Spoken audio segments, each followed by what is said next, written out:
आज के दिन बिटकॉइन अपवर्ड जा सकता है या डाउनवर्ड जा सकता है। क्रिप्टो मार्केट की latest update.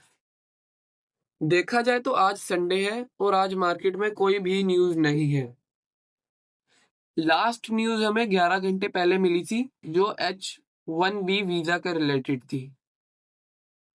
Fear and greed index neutral पर है और सीजन इंडेक्स 79 पर है। इसे भी मैं डिफाइन करता हूं अभी कि ये 79 पर है और ऑड सीजन क्यों नहीं चल रहा, और एवरेज RSI बिल्कुल न्यूट्रल है। ये दोनों चीजें 48 पर है। देखा जाए तो ऑड सीजन इंडेक्स 79 पर है पर ऑड सीजन नहीं आया। वो क्यों?